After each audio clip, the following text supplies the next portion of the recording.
x raised to the power 4 minus 62x square। अच्छा ठीक है, एक क्वेश्चन कर लेते हैं भाई। एक प्रॉब्लम है, क्या क्वेश्चन है? एक बार क्वेश्चन बोलना, फंक्शन मेरे को पूरा बोल देना बेटा। x raised to the power 4 minus, पूरा फंक्शन बोल दो एक बार। 62x square 62x square plus 120x plus 120x plus 9 plus 9 9। Okay, इस फंक्शन के आपको local maxima, local minima, point of inflection सारे पॉइंट निकालने हैं। पहला काम क्या होता है, हम कर्व को डिफरेंशिएट कर लेते हैं। तो कर लिया भाई, 4x क्यूब हो गया, इसका हो गया 124 हो गया, इसका 62x स्क्वायर का 124x हो गया, और इसका हो गया 120। ठीक है, अब इसको जीरो के इक्वल रख देते हैं क्रिटिकल वैल्यूज निकालने के लिए। जब इसको जीरो के इक्वल रखेंगे तो 4 कॉमन ले सकते हैं, तो यहाँ रह जाएगा एक्स क्यूब माइनस 31x और प्लस 40। ठीक है, अब इसको हमने रख दिया जीरो के इक्वल। अब प्रॉब्लम ये आ रही होगी आपको कि यहाँ से प्लस 40, सॉरी 30, 4 कॉमन लिया तो ये आपका आ गया 30। अब प्रॉब्लम ये आती है कि ये क्वाड्रेटिक है नहीं, इसमें स्प्लिटिंग द मिडिल टर्म नहीं लगेगा, राइट? तो इसमें x की वैल्यू निकालें, तो निकालें कैसे? तो अब ऐसे देखो, ऐसी क्यूबिक इक्वेशंस में क्या होता है, जैसे ये आपकी इक्वेशन है, ये इक्वल टू 0 आ गई है, x की वैल्यू पता नहीं चल रहा है, तो 30 के फैक्टर्स लिखो, 1 हो गया, 2 हो गया, 3 हो गया, 5 हो गया, 6 हो गया, 15 हो गया, और एक 30 हो गया। इन फैक्टर्स में से रैंडम वैल्यू पुट करके देखो x के प्लेस पर कहाँ पे 0 आएगा। 1 से स्टार्ट करते हैं, 1 माइनस 31 प्लस 30, x को 1 पुट किया, ये लो जी 0 आ गया, कैंसिल हो गए। तो x इज इक्वल्स टू 1 या x माइनस 1 इक्वल टू 0, इसका फैक्टर हो गया। अब मैंने क्या बताया था आपको, याद है? तरीका सिखाया था आपको और फैक्टर्स निकालने का, किसी को याद है? बिना डिवाइड किए ऐसे 3 बार लिखो x माइनस 1। ठीक है, 3 बार क्यों? क्योंकि क्यूबिक इक्वेशन है। x को कितना मल्टीप्लाई करें जिससे x क्यूब आ जाए, तो हमने कहा भाई x स्क्वायर मल्टीप्लाई करो, कर दिया मल्टीप्लाई, ये आ गया x cube minus x square. ठीक है, अब कितने एक्स स्क्वायर चाहिए? हमें तो एक भी नहीं चाहिए, और ये माइनस का एक्स स्क्वायर एक आ गया। इसको कैंसिल करने के लिए हमने यहाँ पे प्लस एक्स ले लिया, जब प्लस एक्स मल्टीप्लाई हुआ तो plus x square minus x, देखो ये कैंसिल हो गए। अब आपको कितने एक्स चाहिए? माइनस 31x चाहिए, माइनस 1 तो आ गए हैं, माइनस 30 और चाहिए, तो माइनस 30 ले लो, तो ये हो जाएगा माइनस 30x और माइनस माइनस प्लस 30। अब चेक कर लो, ये आपका पूरा एक्सप्रेशन सेम यही बन गया। ठीक है, अब आपके मानो फैक्टर्स क्या बने इसके, इसके फैक्टर्स देखो ये बने। एक तो x माइनस 1 वापिस कॉमन निकाल लो इसमें से, एक तो ये हो गया x माइनस 1, और एक बचा आपके पास x square plus x minus 30 equal to 0। अब आप इसमें लगा दो splitting the middle term, x plus 6 और x माइनस 5, ये आ गई x की वैल्यूज 1, एक माइनस 6 आ गई और एक प्लस 5 आ गई, ये 3 वैल्यू आ गई x। इनको बोलेंगे आप क्रिटिकल वैल्यूज या क्रिटिकल पॉइंट्स, ऐसे पॉइंट्स जहाँ पे एफ जीरो होता है, टर्निंग पॉइंट्स बोलते हैं, अलग अलग लैंग्वेजेस हैं। अभी बताओ आगे कर लोगे इसको, local maxima local minima check करना है, क्या करते हैं इसके आगे बताओ? इसके आगे क्या करेंगे, नेक्स्ट स्टेप बताओ। चलो एक्स की वैल्यू मैंने निकाल के आपको दे दी, सारे नंबर लाइन बनाएंगे और फिर इंटरवल्स में निकालेंगे dy by dx। तो इसका मतलब मैंने आपको सेकंड ऑर्डर डेरिवेटिव टेस्ट नहीं बताया अभी, है ना? No sir. ओके, तो मैं इसको यहाँ पे क्वेश्चन को स्टॉप कर रहा हूँ, और अब आप समझो पहले अभी, क्योंकि मैं आज फंक्शंस के ना एप्लीकेशन से स्टार्ट करने जा रहा हूँ। सेकंड ऑर्डर डेरिवेटिव टेस्ट,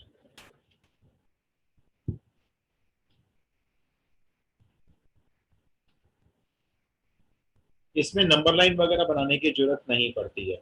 क्या होता है देखो, आपके पास एक फंक्शन होता ही है इन वन वेरिएबल, आप उसको डिफरेंशिएट कर लेते हो, तो इसमें भी करना पड़ेगा। फिर आप क्रिटिकल वैल्यूज निकालने के लिए आप x को 0 के इक्वल रख देते हो। ठीक है, मान लेते हैं आपके पास x की 3 वैल्यू आती हैं, जैसे देखो आई भी हुई है, a b and c, maximum 3 आएंगे, चिंता मत करो 4 कभी नहीं आएंगे, 3 वैल्यू आ जाती है। अब आपको चेक करना है इनमें से कौन सी वैल्यू लोकल मैक्सिमा है, कौन सी वैल्यू लोकल मिनिमा है, या कौन सी वैल्यू पॉइंट ऑफ इंफ्लेक्शन हो सकती है। तो अब आप क्या करते हो, वैसे नंबर लाइन बनाते हो आप, फिर साइन चेक करते हो x का। सेकेंड ऑर्डर डेरिवेटिव टेस्ट में आप नंबर लाइन मत बनाओ, इसी को दोबारा डिफरेंशिएट कर दो, ये जो फर्स्ट डेरिवेटिव है ना, इसको दोबारा डिफरेंशिएट कर लो। अब इसके अंदर एक एक वैल्यू को टेस्ट करेंगे। जैसे पहली वैल्यू ए है, इसको पुट किया, हो सकता है आंसर आपका पॉजिटिव आ जाए। सेकंड डेरिवेटिव के पॉजिटिव आने से आपका जो फंक्शन होता है ये कॉनकेव अपवर्ड्स होता है। अगर किसी फंक्शन का सेकंड डेरिवेटिव पॉजिटिव आ रहा है तो फंक्शन कॉनकेव अपवर्ड्स है, और अगर कॉनकेव अपवर्ड्स है तो वो जो क्रिटिकल वैल्यू है ए, वो बताओ लोकल मिनिमा है लोकल मैक्सिमा है? लोकल में Local minima. ये लोकल मिनिमा होती है। इसी तरह से आपने अब सेकंड वैल्यू चेक करनी है। सेकंड डेरिवेटिव में आपने बी डाल दिया, मैं मान लेता हूं चलो ये नेगेटिव आ गया, ठीक है, हो सकता है पॉजिटिव दोबारा से आ जाए, मान लेते हैं नेगेटिव आ गया, तो आपका जो कर्व है, ये फंक्शन का जो कर्व है वो कॉनकेव डाउनवर्ड्स होता है। नेगेटिव आने पे कॉनकेव डाउनवर्ड्स होता है, और एक्स की वैल्यू जो बी आपने निकाली थी वो होती है लोकल मैक्सिमम। हो सकता है जो तीसरा पॉइंट है सी, उसको रखने से वापस नेगेटिव आ जाए या वापस पॉजिटिव आ जाए, ऐसा भी हो सकता है। और ऐसा भी हो सकता है कि एफ डबल डैश सी 0 आ जाए, ना नेगेटिव आए ना पॉजिटिव आए। तो बताओ सी क्या हुआ? सी क्या होगा फिर बताओ? Of inflection. Point of inflection नहीं होगा। Test fail. Constant. यस, यहाँ पे ये सेकंड डेरिवेटिव ऑर्डर जो है ना, ये second order derivative test fail हो जाता है। x इक्वल टू सी पे कोई कंक्लूजन नहीं निकलता। जब एफ डबल डैश सी 0 आ जाए तो आपको क्या करना पड़ता है? टेस्ट फेल हो जाता है। तो आप क्या करेंगे फिर? अब दोबारा से अप्लाई करेंगे first derivative test. First derivative test के अंदर फिर सी को चेक करके बताएंगे क्या ये पॉइंट ऑफ इन्फ्लेक्शन है या लोकल मैक्सिमा लोकल मिनिमा है। लेकिन अगर सेकंड डेरिवेटिव किसी एक वैल्यू पे 0 आ जाए ना, तो पॉइंट ऑफ इन्फ्लेक्शन कभी नहीं होता, वहां पे आपका second order derivative test fail हो जाता है। अब जैसे ये आप नोट कर लो, मैं पीछे वाले क्वेश्चन पे वापस आऊंगा। सर तो मतलब फिर उसका नंबर लाइन में प्लॉट करके टेस्ट करेंगे। यस, तो अब आप कहोगे जब हमें फाइनली सेकंड ऑर्डर से फर्स्ट ऑर्डर में जाना ही है तो वही क्यों ना सीखें, ये क्यों सीखें? लेकिन ये जब इसलिए सीख रहे हैं, ये एक्चुअली ना एप्लीकेशंस को सॉल्व करने में बड़ा हेल्पफुल होता है। टेस्ट फेल वाले केस ना के बराबर है, तो इसलिए ये बहुत हेल्पफुल होगा। मैं आपको दिखाऊंगा, देखो अभी आप खुद ही कहोगे कि इसमें फर्स्ट डेरिवेटिव टेस्ट लगाने से क्वेश्चन काफी लंबा हो जाएगा। तो अभी मैं आपको पिछले वाला क्वेश्चन कंटिन्यू करके दिखाता हूँ, ठीक है। ये हमारी देखो क्रिटिकल वैल्यूज आ गई थी। मैं थोड़ा सा फंक्शन को रब कर रहा हूँ, ऊपर से ये वाला पार्ट रब कर दिया, ये फैक्टराइजेशन वाला पार्ट भी रब कर दिया है।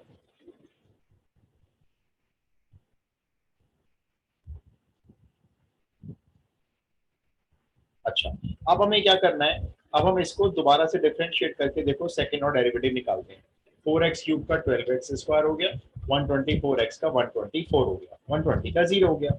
एक एक करके x की वैल्यू टेस्ट करते हैं। पहले 1 पुट किया, 12 माइनस 124 दिख रहा है, जो भी आएगा नेगेटिव आएगा, जो भी आएगा। अच्छा, अब नेगेटिव आएगा तो x इज इक्वल्स टू 1 आप देखोगे, इसका नाम लोकल मैक्सिमा, और आप साथ साथ ये भी लिखोगे कर्व इज कॉनकेव, बताना डाउनवर्ड्स या अपवर्ड्स? Downwards. देखो इस बात को ना ऐसे याद कर लो, मैं आपको बताऊं याद करने का तरीका। सेकंड डेरिवेटिव नेगेटिव आ रहा है, नेगेटिव का मतलब होता है कोई चीज डाउन जा रही है, कभी नेगेटिव आ रहा है तो डाउन जाएगा ना, अगर नेगेटिव आएगा समझ जाना डाउनवर्ड्स है कर्व आपका, और आपकी जो वैल्यू है वो लोकल मैक्सिमा है।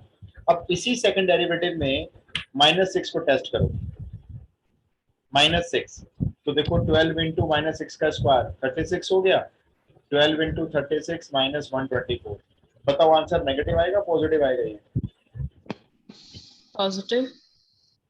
यस, ये पॉजिटिव आ रहा है।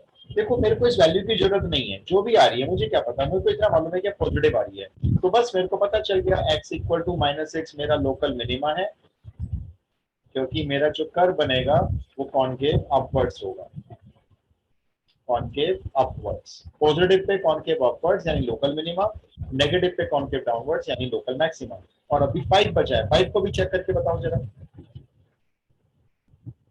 5 को चेक करो सेकंड डेरिवेटिव ऑर्डर में। 12 इंटू 25 हो गए 300, है ना, माइनस करो 124, जो भी आएगा फिर पॉजिटिव आएगा। यस, तो आपका कर्व कॉनकेव अपवर्ड्स है, पॉजिटिव मतलब ऊपर की तरफ खुला हुआ कर्व है। और इसलिए जो x इज इक्वल टू 5 है ये फिर से एक और लोकल मिनिमा है।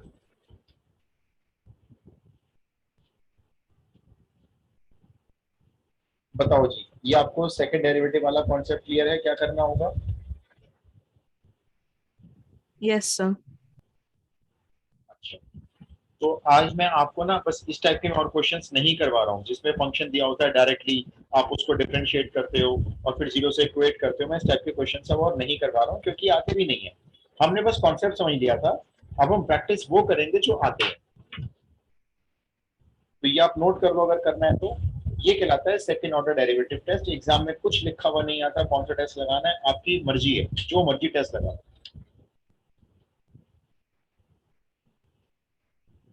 डन?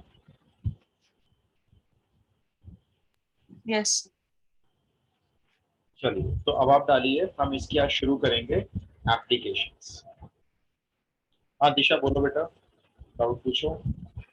तो मुझे क्वेश्चन में डाउट है। अच्छा, आपका क्वेश्चन है कोई अलग से? Yes sir. हाँ बोलो। Prove that function f(x) is equals to 10x minus 4x हाँ is strictly decreasing on हाँ, minus pi by 3 to pi by 3. ये क्लोज्ड है ओपन है? ये ओपन होगा मेरे ख्याल से। सर क्लोज्ड है। स्ट्रिक्टली डिक्रीजिंग में, चलो कोई बात नहीं, हमें कोई फर्क नहीं पड़ता, हम इसको क्लोज्ड ही बना लेते हैं। आपको शो नहीं करना सर है, ओपन है, ओपन है। ओपन कर लेते हैं कोई बात नहीं। हमको ये शो करना है ये फंक्शन स्ट्रिक्टली डिक्रीजिंग है, वो भी इस इंटरवल में। तो उसके लिए हमें क्या करना है, देखो इंक्रीजिंग करना है डिक्रीजिंग करना है, डिफरेंशिएशन तो करना ही है। तो सबसे पहले हम 10x माइनस 4x का डिफरेंशिएशन कर लेते हैं। 10x का डिफरेंशिएशन बताओ क्या होगा? x square x square x, और 4x का डिफरेंशिएशन हो जाएगा 4। अब आपको ये शो करना है अगर हम x की वैल्यू माइनस पाई अपॉन 3 और पाई अपॉन 3 के बीच में कोई भी यहाँ पे पुट कर दें तो ये हर हालत में डिक्रीजिंग आना चाहिए, कभी जीरो के इक्वल भी नहीं आएगा, हमेशा डिक्रीजिंग आएगा। क्या करें बताओ, आप अपने हिसाब से बताओ आप क्या करोगे? बिल्कुल नॉर्मल वे में मैंने तो सोचो। इज इक्वल्स टू 0 करा था। नहीं देखो, इक्वल टू जीरो कब पुट करते हैं? जब आपको इंटरवल्स निकालने होते हैं। इंटरवल तो निकालने हैं नहीं, इंटरवल तो दिया हुआ है, वो तो कह रहे हैं बस ये शो कर दो कि इस इंटरवल में ये फंक्शन स्ट्रिक्टली डिक्रीजिंग है। तो इंटरवल अगर दिया हुआ है तो कैसे शुरू करोगे स्ट्रिक्टली डिक्रीजिंग है? फिर स्मॉलर देन 0 करेंगे। ऐसे लिख सकते हैं, देखो इसको sec x plus 2 sec x minus 2 लिख सकते हैं, ऐसे है ना, फैक्टर्स कर दिए। इसको ऐसे भी लिख सकते हैं 1 अपॉन cos x प्लस 2 और ये 1 अपॉन cos x माइनस 2। अच्छा, अब आप इसको ऐसे भी लिख सकते हैं, चलो मैंने ऐसे लिख दिया, या 1 upon cos x 1 upon cos x दोनों ब्रैकेट से बाहर कॉमन ले लें तो ये हो जाएगा 1 प्लस 2 cos x और ये हो जाएगा 1 माइनस 2 cos x। ठीक है, आपको पता है cos की मैक्सिमम वैल्यू क्या होती है? मैक्सिमम कर देगा वैल्यू को 1. cos x मैक्सिमम वैल्यू 1 लेता है और मिनिमम वैल्यू -1 लेता है। और अगर मैं बोलूं आपको x माइनस पाई बाई 3 से प्लस पाई बाई 3 तक ही है बस, तो आपको मालूम है cos x की मैक्सिमम वैल्यू क्या हो जाएगी? मैक्सिमम कितनी ले सकता है? Cos pi by 3. cos pi by 3 की वैल्यू हाफ और cos माइनस पाई बाई 3 की वैल्यू माइनस हाफ। लेकिन मैं यहां से इक्वल का साइन हटा रहा हूं, बता दो क्यों? Open bracket. यस, आपके जो x की वैल्यू है वो भी तो ओपन है, वो कौन सा क्लोज्ड है? तो जो इंटरवल आपको दिया हुआ है उसमें cos x की वैल्यू माइनस हाफ और प्लस हाफ के बीच में होगी। माइनस हाफ प्लस हाफ के बीच में कोई नंबर बोलना, कोई भी नंबर बोल दो। 0 0. ठीक है, अगर हम माइनस हाफ और प्लस हाफ के बीच में cos की कोई वैल्यू लेते हैं, अच्छा मैं इसको थोड़ा सा और एक्सप्लेन कर देता हूँ, मैं नेक्स्ट पेज पे आऊंगा जरा। ये है देखो आपका derivative 1 upon cos square x और यहाँ ब्रैकेट में क्या आ गया था, 1 plus 2 cos x 1 minus 2 cos x।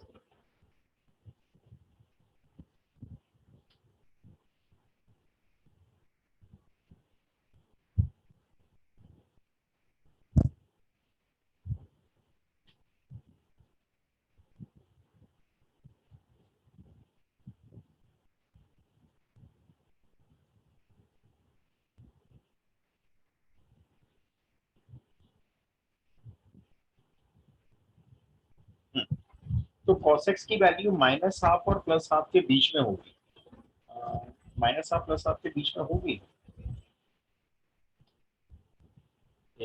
Pi by 3 तो इधर हो गया, देखो यहाँ तक हो गया, माइनस पाई बाई 3 इधर हो गया, तो माइनस पाई बाई 3 और पाई बाई 3 के बीच में यहाँ तो cos की वैल्यू 1 होती है, 1 से लेकर हाफ तक जाएगी और इधर जाएगी माइनस हाफ तक, और cos फोर्थ क्वाड्रेंट में पॉजिटिव होता है ना।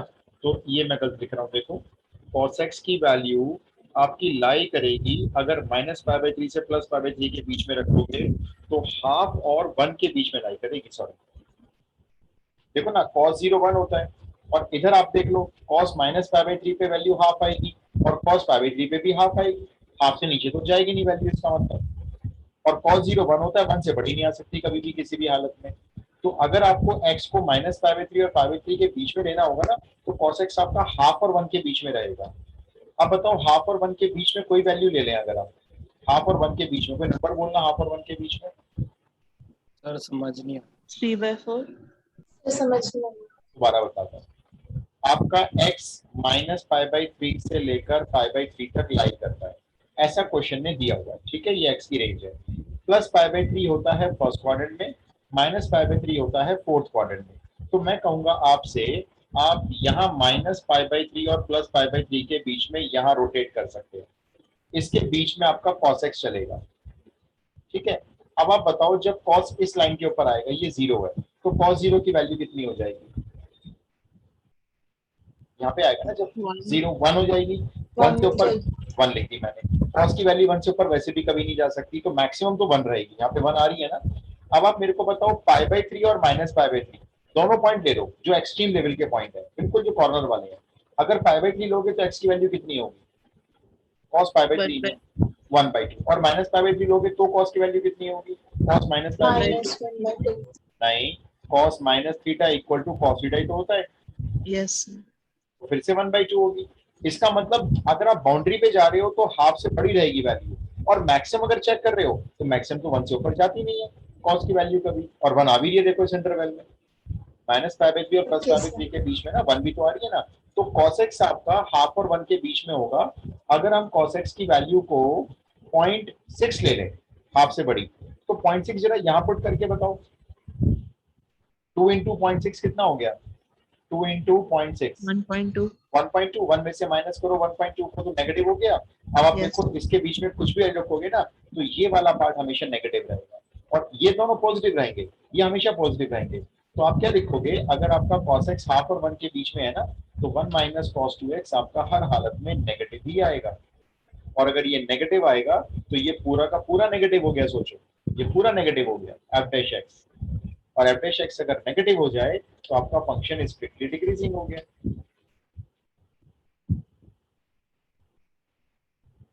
Got it? Yes sir.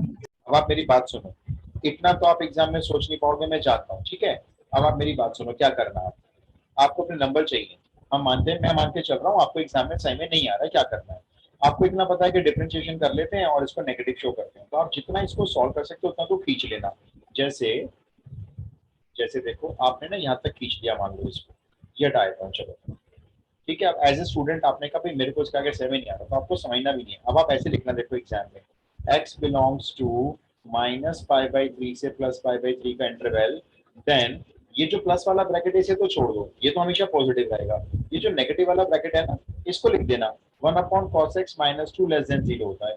आपको समझाने की जरूरत नहीं है क्यों होता है। सो देयरफॉर ये जो 1/cos x प्लस 2 है ये तो हमेशा पॉजिटिव रहेगा, और ये जो 1/cos x माइनस 2 है ये मिलाकर पूरा नेगेटिव हो गया, क्योंकि ये प्लस है और ये माइनस है, प्लस माइनस मिलकर नेगेटिव। अब आप यहाँ लिख देना therefore function is strictly decreasing, ठीक है ना। कोई भी क्वेश्चन प्रूविंग का जब आता है ना, स्ट्रिक्टली डिक्रीजिंग का कोई भी क्वेश्चन प्रूविंग का आ जाए तो डिफरेंशिएशन करो, थोड़ा बहुत उसमें देख लो क्या कर सकते हो, और चेक कर लो किस ब्रैकेट को आप नेगेटिव शो कर सकते हो, उस ब्रैकेट को नेगेटिव लिख दो, इनकेस एग्जाम में कुछ ऐसा फंस जाता है तो। समझे मेरी बात? आपने तो फिर भी इतना कर दिया, पता बच्चे क्या करेंगे, इसको यहीं पे लिख देंगे, कह देंगे sec² x minus 4 less than 0 है, अगर x इसके बीच में बिलोंग कर रहा है, जिसको चेक करना है कर ले अपने आप, और टीचर को यहाँ पे उसको फुल मार्क्स देने पड़ते हैं, और ये वास्तव में नेगेटिव आएगा। खुद करके देख लो, -5/3 +5/3 के बीच में कोई भी वैल्यू, ये नेगेटिव ही आएगा। ठीक है ना? चलिए अब आप डालिए भाई हेडिंग। मतलब जैसे भी समझ हाँ। आता है वैसे उसको वो प्रूफ करके आ ही जाए मतलब। हाँ, आपको देखो जब बोल दिया उसने स्ट्रिक्टली डिक्रीजिंग है, आप अपना दिमाग क्यों खर्च कर रहे हो? आप तो एक काम करो, अगर सही में नहीं आ रहा है तो आप एक काम करो, डिफरेंशिएशन करो, थोड़ा सा उसको मॉडिफाई कर लो, देख लो उसमें क्या कर सकते हो, और सीधा सीधा बोल दो। अगर बोल रहा है स्ट्रिक्टली डिक्रीजिंग तो आप भी बोल दो देखो जी ये लेस देन 0 है। वो कह रहा है स्ट्रिक्टली इंक्रीजिंग तो आप बोल दो देखो जी ये तो पॉजिटिव है। Okay sir. बस। अच्छा, अब जब मैं एप्लीकेशन से स्टार्ट करूंगा, मेरी बात ध्यान से सुनो। मैं जब एप्लीकेशन स्टार्ट करूंगा तो आपको एक फंक्शन मिलेगा, ठीक है? उस फंक्शन की मैक्सिमम या मिनिमम वैल्यू निकालने को दी जाएगी आपको। टेस्ट आप कोई सा भी लगा सकते हो। प्रॉब्लम ये आएगी जब आप फंक्शन को खुद प्रिपेयर करोगे, खुद बनाओगे, फॉर्म करोगे, तो वो फंक्शन यहाँ पे दो वेरिएबल में बनेगा, x और y में बनेगा, x और h में बनेगा, मुझे नहीं पता, लेकिन वो फंक्शन दो वेरिएबल में बनेगा। अब आप डिफरेंशिएशन नहीं कर पाओगे क्योंकि वो तो दो वेरिएबल में होगा। तो आप क्वेश्चन से ना गिवन कंडीशन उठाओगे, एक गिवन कंडीशन हो, वो आपको ढूंढनी पड़ेगी, क्वेश्चन में होगी, लेकिन उस गिवन कंडीशन से ये जो दो वेरिएबल है ना, इनमें से किसी एक की वैल्यू निकाल लेना, और उस वैल्यू को निकाल के जब आप फंक्शन में रख लोगे तो आपका फंक्शन सिंगल वेरिएबल हो जाएगा। अब मैं इस बात को शुरू से रिपीट करता हूँ। जब आप एप्लीकेशन स्टार्ट करोगे, आप एक फंक्शन बनाओगे, तो आपका फंक्शन 99% क्वेश्चन में दो वेरिएबल में बनेगा, ठीक है? आप दो वेरिएबल में फंक्शन को बनाने के बाद स्टॉप कर दोगे और फिर देखोगे क्वेश्चन में क्या गिवन है भाई, उस गिवन से किसी एक वेरिएबल की वैल्यू निकालोगे और उसको अपने फंक्शन में रख दोगे। उसके बाद आपका फंक्शन ना सिंगल वेरिएबल हो जाएगा। सिंगल वेरिएबल हो जाएगा ना, ये ऐसा कुछ आ जाएगा, देखो ये ऐसे कुछ आ जाएगा जो हमने भी क्वेश्चन किया, ऐसा फंक्शन कुछ आ जाएगा, ये फंक्शन आ गया बस। उसके बाद आपका डिफरेंशिएशन करना, जीरो से इक्वेट करना, अपना पूरा प्रोसेस अप्लाई करना, ठीक है? ट्राई करते हैं, लिखो। एप्लीकेशन बहुत इंपॉर्टेंट है।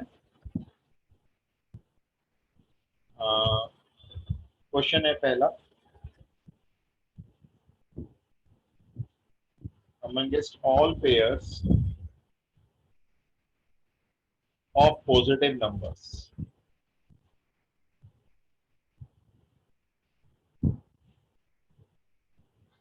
with the product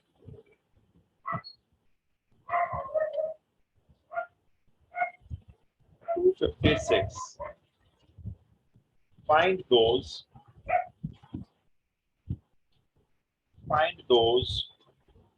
whose sum is the least.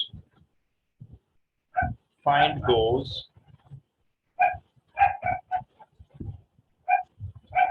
whose sum is the least. अब क्वेश्चन समझते हैं क्या कह रहा है। कहते हैं जितने पेयर यानी कि दो पॉजिटिव नंबर्स के जितने पेयर हैं जिनका प्रोडक्ट 256 होगा, बहुत सारे नंबर हो सकते हैं, देखो जिनका प्रोडक्ट 256 होगा, आपको उन पेयर में से वो नंबर चुनने हैं जिनका सम लीस्ट होगा यानी मिनिमम होगा। अब देखो 256 के पेयर तो भाई ये भी हो सकते हैं 24 नहीं 16 हो सकते हैं, है ना? 16 हो सकते हैं पेयर। देख लो इनका प्रोडक्ट आपका जो है वो 256 है, और 8 और 32 हो सकते हैं, है ना? इनका प्रोडक्ट भी देख लो आप 256 है। 4 और 64 हो सकते हैं, 2 और 128 हो सकता है, 1 और 256 हो सकता है। पॉजिटिव नंबर्स के पेयर्स बनाने हैं, डेसिमल में भी हो सकते हैं, ऐसे डेसिमल में हो सकते हैं। इनमें से आपको वो पेयर ढूंढना है जिसका सम जब करें तो लीस्ट आ रहा हो। जैसे मैं इसको ट्राई करूं तो इसका सम 130 आ रहा है, इसका सम 68 आ रहा है, इसका सम 40 आ रहा है, इसका सम 32 आ रहा है, इसका सम 256 आ रहा है। तो मुझे ऐसा पेयर ढूंढना है जिसमें सम मेरा लीस्ट आ रहा होगा। क्वेश्चन क्लियर हुआ? Yes sir. Yes, sir. अच्छा, अब आप एक काम करो, दो नंबर बोलो, एज्यूम करते हैं दो नंबर, हमें नहीं पता क्योंकि कौन से होंगे, बोलो क्या लेके चले? X and y. x and y. देखो यहीं से आपके फंक्शन की दो वेरिएबल में आने की शुरुआत हो गई, एक्स एंड वाई। अब एक फंक्शन बनाओ, देखो find those whose sum is least. अब एक सम का फंक्शन बनाओ, क्योंकि हमें सम को लीस्ट करना है ना। देखो ये लीस्ट जो करना है उसका फंक्शन बनाओ, बोलो x plus y x plus y, बिल्कुल सही बनाया। आ गया देखो दो फंक्शन दो वेरिएबल में। अब मैंने क्या बोला था, फंक्शन दो वेरिएबल में आएगा। अब आप इसको छोड़ दो यहाँ पे। अभी बताओ गिवन क्या है आपके, आपके पास कुछ है यूज करने के लिए? देखो ये दिया हुआ yes sir product X is product equal दिया to हुआ है एक्स वाई इक्वल टू 256। अब आपकी चॉइस है, बोलो यहाँ से y निकाल के ऊपर फंक्शन में रखूं या x निकाल के रखूं, जैसा बोलो। y। x y निकाल लो, y कोई भी निकाल लो, कोई फर्क नहीं पड़ता उससे। कोई बच्चे x कहते हैं, कोई बच्चे y कहते हैं। तो y आ गया 256 अपॉन x। अब इस y की वैल्यू को उठा के फंक्शन में डाल देते हैं। देखो x प्लस वाई की वैल्यू हो गई 256 अपॉन x। इस तरह से आपका ये जो y जब फंक्शन में वापस चला गया तो आपका फंक्शन देखो सिंगल वेरिएबल तैयार हो गया। अब आप इसको डिफरेंशिएट करो, df अपॉन dx निकालते हैं। देखो x का तो 1 अपॉन x का होता है माइनस 256 अपॉन एक्स स्क्वायर। अब बताओ अगला स्टेप क्या होता है? टेस्ट कोई सा भी हो, अगला स्टेप क्या होता है? is equals to 0 is equals to 0। Absolutely correct. जब आप इसको 0 के इक्वल रखते हो तो ये आ जाता है। देखो x square equal to 256। X की वैल्यूज बताओ। 256 x 16। 16 plus minus plus minus भी तो Plus बोलो, minus 16. Plus minus 16। लेकिन जरा ध्यान से पढ़ो, इन्होंने क्या बोला है? पॉजिटिव नंबर्स, plus 16 है ना? Positive तो 16. बिल्कुल आप शो तो दोनों करो, लेकिन उसके बाद x इक्वल टू माइनस 16 को लिख दो। रिजेक्ट कर रहे हैं हम इसे, हम यूज ही नहीं करेंगे। तो फाइनल हुई x की वैल्यू 16। अब ये मुझे बता दो, ये तो क्रिटिकल वैल्यू है, ये लोकल मैक्सिमा है, लोकल मिनिमा है, या ये पॉइंट ऑफ इन्फ्लेक्शन है? क्या करूं? double चेक derivative करना second पड़ता है। derivative यस, हम अप्लाई करेंगे second order derivative test. f double dash x निकालेंगे। देखो निकालते हैं। 1 का तो 0 हो जाएगा भाई। 1 अपॉन एक्स स्क्वायर का होता है माइनस 2 अपॉन एक्स क्यूब। ये तो पहले से माइनस है, तो देखो मैं कैसे लिखूंगा, 2 मल्टीप्लाई 256 अपॉन एक्स क्यूब। अब आप खुद ही सोचो, अगर हम इसमें x की वैल्यू 16 को टेस्ट करें तो 2 मल्टीप्लाई 256 अपॉन 16 क्यूब, ये जो भी क्वांटिटी है सॉल्व करने की कोई Positive. जरूरत नहीं है, ये पॉजिटिव है। पॉजिटिव है तो कर बताओ कैसा होगा? local minimum कर Upwards. कर कर yes, concave upwards Upwards. Concave upwards. ये बात मैं आपको बार बार पूछूंगा ताकि आपको परमानेंट ये बात याद हो जाए। कॉनकेव अपवर्ड्स होगा तो बताओ x is equal to 16 local minima local maxima? Minimum. local minimum Minimum. Local minima. मालूम इसका मतलब क्या हुआ? अगर आप x की वैल्यू 16 ले लेते हो ना, तो आपके जो दो नंबर का सम है वो लीस्ट हो जाएगा, तभी तो लोकल मिनिमा है। अब बता दो, अगर एक नंबर 16 है तो दूसरा नंबर क्या होगा? 16. 16 वो भी 16। बस आप लिख दो देयरफॉर x 16 y 16। यहाँ पर आप चेक कर लो, सम लीस्ट आ रहा है। आप चाहो तो रैंडम चेक कर सकते हो आप कुछ एग्जाम्पल लेकर, लेकिन आपको चेक करने की कोई जरूरत ही नहीं है। 16 और 16 दो ऐसे नंबर हैं जिनका प्रोडक्ट 256 है, और इन दोनों का सम करने पर 32 आएगा जो कि लीस्ट होगा।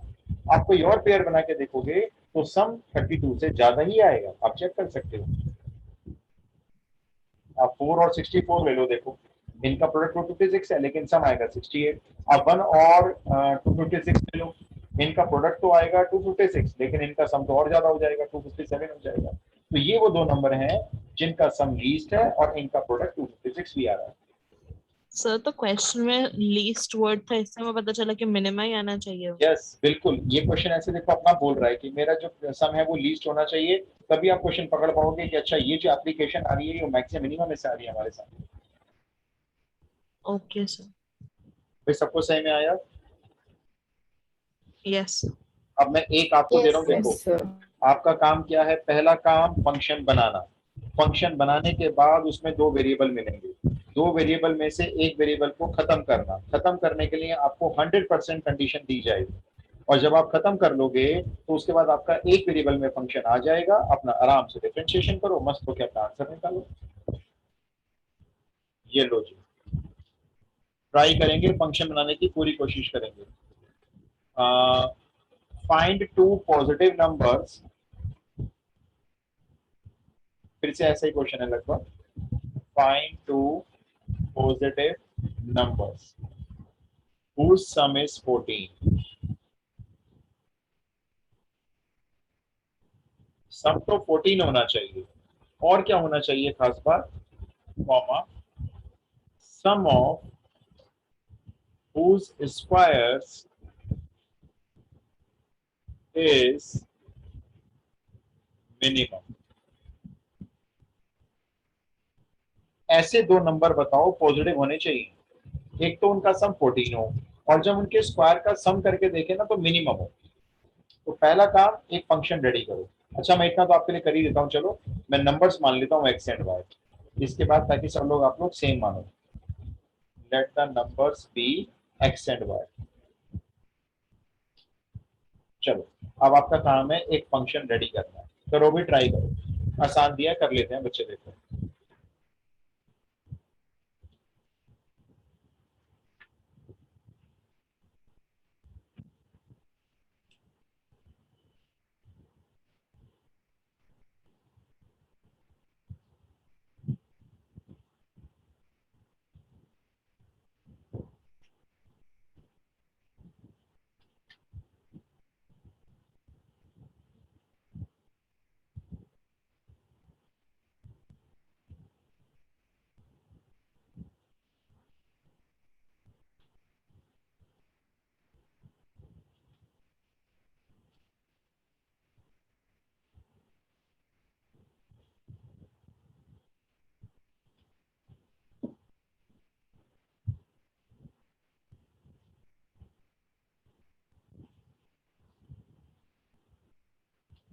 अच्छा फंक्शन तैयार हुआ किसी का? अच्छा दो वेरिएबल में तैयार हुआ होगा। Yes. Yes sir. अच्छा फंक्शन बताना क्या लिखा है आपका? X cube plus y cube. X cube, cube कहाँ से आया बेटा? Sorry sir, square, x square plus y square. हाँ x square plus y square आ गया दो फंक्शन। अब देखो दो वेरिएबल फंक्शन हो गया। अच्छा अब हमें एक वेरिएबल खत्म करना होगा, तो अभी देखो कोटेशन में कंडीशन क्या की मैंने, इशिता 7 सम 7 आ दे रहा है। रखा है। अच्छा मिश्ना में चेक करता हूँ Yes. टाइप, सम दिया हुआ है, सम कितना दिया हुआ है दोनों नंबर का? 14 14. 14। डिसाइड करो एक्स निकालना है वाई निकालना है, जल्दी बताओ। एक्स। एक्स निकाल दो, चलो 14 माइनस वाई निकाल लिया, Done. उसको ऊपर वाले फंक्शन में डाल दो। तो आपका फंक्शन हो गया इस बार 14 माइनस वाई का होल स्क्वायर प्लस वाई का स्क्वायर। लो जी फंक्शन तैयार है, बिल्कुल फर्स्ट क्लास तरीके से। डिफरेंशिएशन होगा लेकिन विद रिस्पेक्ट टू वाई करना है, ध्यान रखना एक्स नहीं करना है। अच्छा 14 माइनस वाई के होल स्क्वायर का 2 पावर आगे 14 माइनस वाई की होल पावर 1, ब्रैकेट का अलग से भी करेंगे -1 और वाई स्क्वायर का 2y। थोड़ा सा इसको खोल खाल लेते हैं, चलो जरा। -28 प्लस 2y प्लस 2y, ये आ गया है आपका df अपॉन dy, यानी फर्स्ट ऑर्डर डेरिवेटिव तैयार है 4y माइनस 28। चलो इसके आगे करो, रख दो इसको जीरो के इक्वल। मिशिता करेक्ट आंसर आ रहा है भैया आपका। -7। दोबारा कर लो मिशा, गौरिका वाई की वैल्यू दोबारा देख लो बेटा। 7। 7. बोलो गौरिका 7 या -7? नहीं से मैंने x की वैल्यू निकाली थी तो -7। वो भी 7 आएगी मेरे बच्चे, वो कैसे आ जाएगी -7? वो भी एक 7 आएगी। सेकंड, मैं सर चेक कर। 7 7। एक सेकंड तो हो गया गौरिका, जल्दी बताओ। हाँ यस ठीक है, 7 आ रहा 7 आ रही है ना, ठीक है। तो df अपॉन dy को हम लोगों ने जब 0 के इक्वल रखा तो एकदम क्लियर कट नजर आ रहा है कि y की वैल्यू 7 आएगी। अच्छा अब ये बताओ ये लोकल मैक्सिमा है, लोकल मिनिमा या पॉइंट ऑफ इंटरेक्शन है, क्या करेंगे? Second order local derivative. Minimum. Second order derivative निकालते हैं, d square f upon d y square. तो ये रहा फर्स्ट ऑर्डर, इसका दोबारा बोलना डिफरेंशिएशन क्या होगा? 4. 4। पॉजिटिव आया नेगेटिव आया? पॉजिटिव। पॉजिटिव। कर्व की नेचर बताओ, concave upwards concave downwards? Concave upwards. Concave upwards. Curve is, ये अगर देखो आपका एग्जाम अगर सब्जेक्टिव होता है बोर्ड में, आपको ये लिख के आना है, curve is concave upwards and therefore जो y की वैल्यू थी ना वो लोकल मिनिमा डिक्लेयर कर रहे हैं हम लोग। y equal to 7 is local minima. बस क्वेश्चन सॉल्व, कि अगर आपको इनके स्क्वायर्स का सम मिनिमम करना है ना तो y तो 7 होना चाहिए और x निकालोगे तो 14 माइनस 7 वो भी 7 है। तो बस आप लिख सकते हो देयरफॉर x7 y7 इनका सम मिनिमम है, सम ऑफ स्क्वायर्स इज मिनिमम। जिसको चेक करना है अभी कर ले, रैंडम एग्जांपल लेके है ना, आपको जरूरत नहीं करने की। बोलो आया समय में? यस। यस। Yes, sir. ठीक है, तो मैं आपको ऐसी फंक्शन दूंगा, धीरे धीरे लेवल बढ़ता जाएगा। करना कुछ नहीं है, फंक्शन रेडी करो। आपका अगर एक वेरिएबल में रेडी हो गया तो बहुत अच्छी बात है, दो वेरिएबल में रेडी होगा तो गिवन कंडीशन से दो वेरिएबल की एक इक्वेशन बनाओ, वहां से एक वेरिएबल निकाल के अपने फंक्शन में डाल दो, बस इतना ही तो करना है। चलो देखते हैं अब आपको अगला क्वेश्चन आएगा नहीं आएगा। मैं आपको इस बार फंक्शन बनाया दूंगा readymade. Find the minimum value of ax plus by where x और y का जो प्रोडक्ट है ये भी दिया हुआ है, where xy is equal to c square and a b c are positive।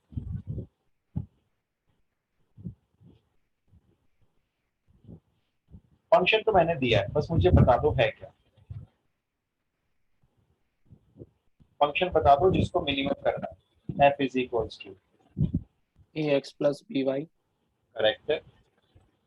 Problem same है, दो वेरिएबल हैं, कंडीशन आपके सामने है, जिसकी मर्जी वैल्यू निकालनी है निकाल लो, फंक्शन में डाल दो, डिफरेंशिएशन कर लो, जीरो से इक्वेट कर दो और मुझे उस वेरिएबल की वैल्यू निकाल के बता दो कितनी आ रही है।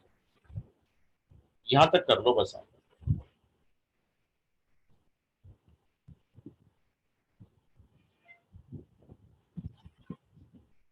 वैल्यू जो मर्जी निकाल लो, एक्स निकाल लो चाहे वाई निकाल लो।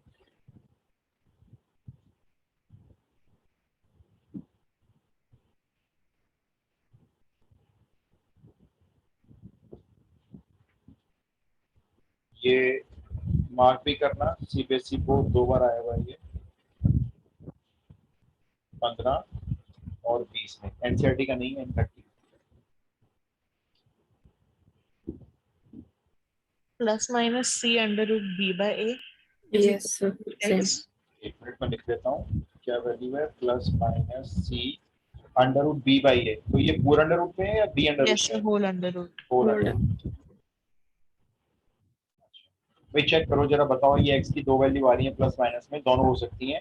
Yes, तो sir. सब यही आ रही है। चलो एक काम करो, अब सेकेंड ऑर्डर डेरिवेटिव निकालो, क्योंकि हमें ढूंढना है अपना लोकल मैक्सिमा लोकल मिनिमा। तो दो आ रही है ना, हमें ढूंढना पड़ेगा अपना, हमें तो लोकल मिनिमा की जरूरत है भाई।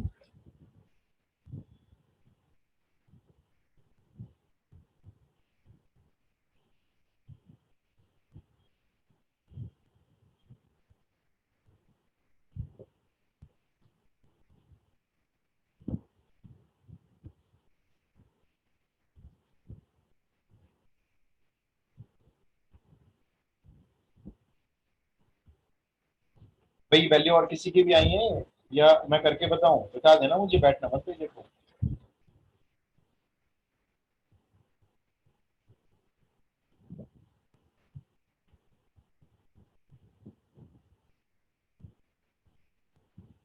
X y equal to c square है ना, तो वाई निकाल लो यहाँ से। अब इस वाई की वैल्यू को फंक्शन में डाल दो,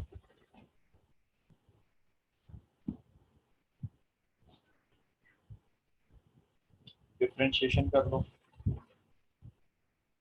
ए एक्स का ए 1 अपॉन एक्स का होता है माइनस 1 अपॉन एक्स स्क्वायर, तो बी सी स्क्वायर को ऐसे लिख लो और अपॉन एक्स स्क्वायर।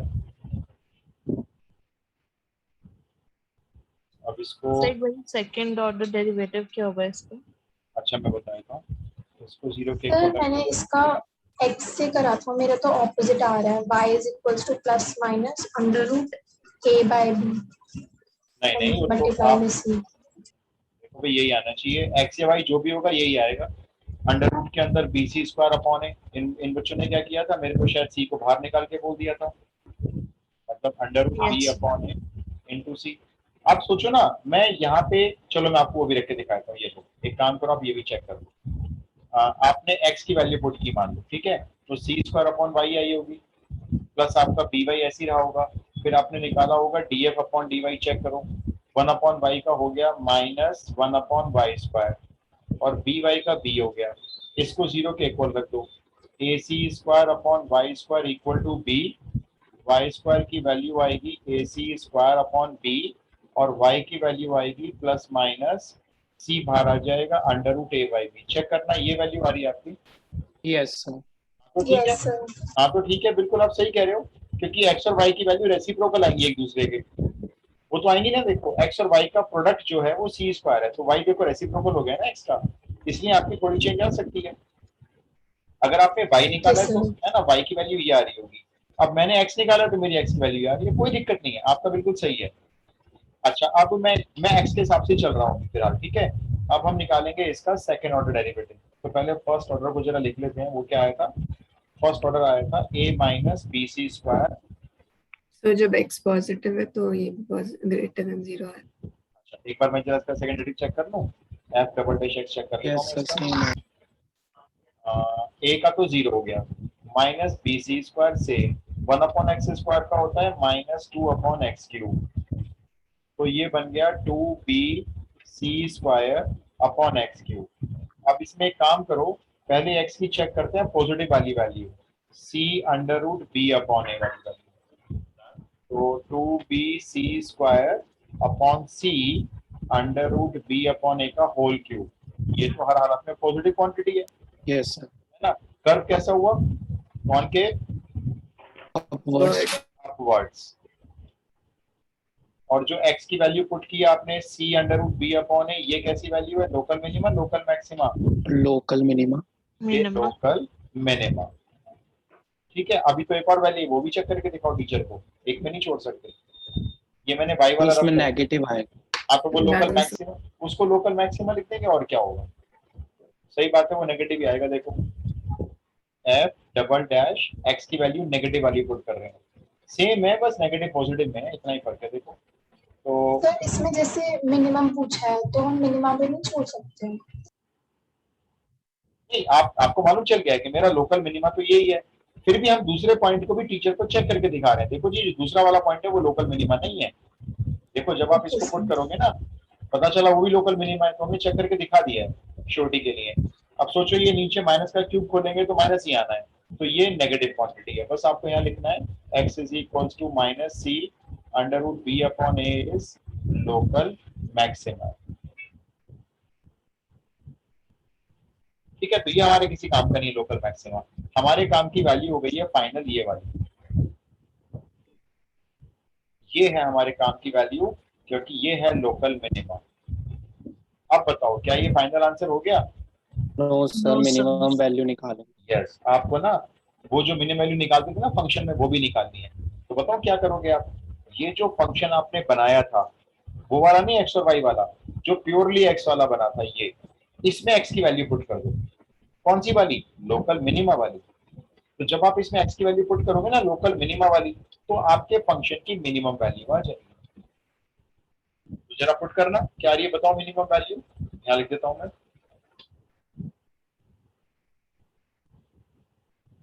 फंक्शन था a x plus b c square upon x, तो ए एक्स ये एक्स की वैल्यू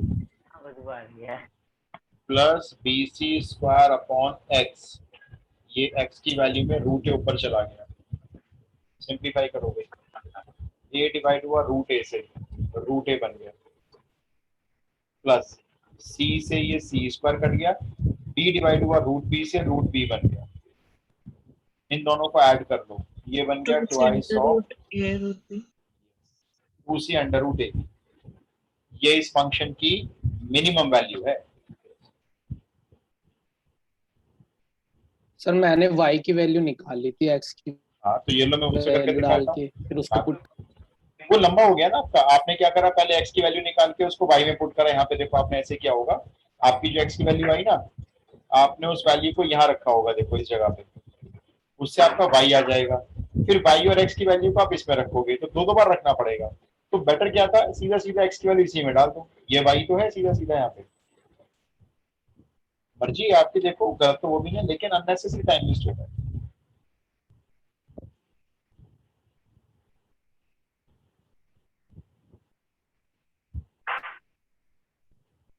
बताइए भाई, आया समझ में किसी को। yes I understood.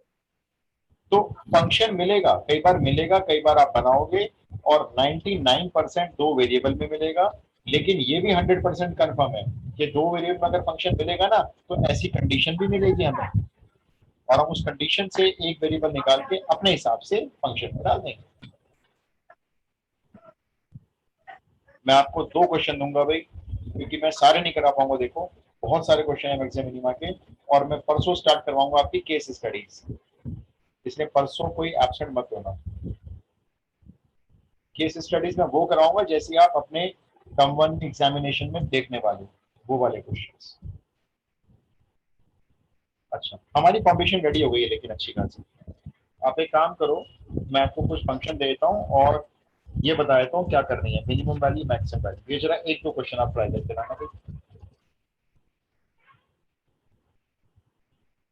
Find x and Y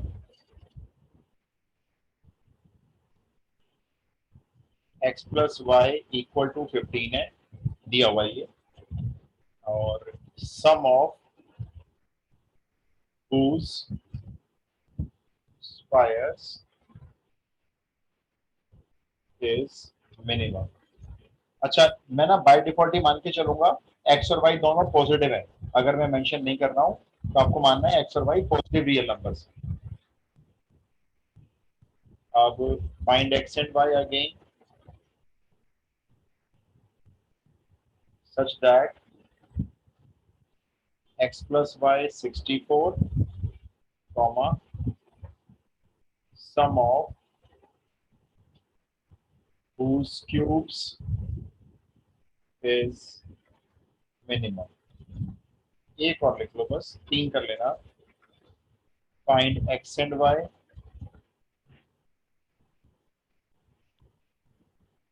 फिर से वही x और y निकाल लेना, और मैं आपको बताता हूँ इसमें क्या गिवन है। x प्लस वाई 35 गिवन है इस बार, एंड द प्रोडक्ट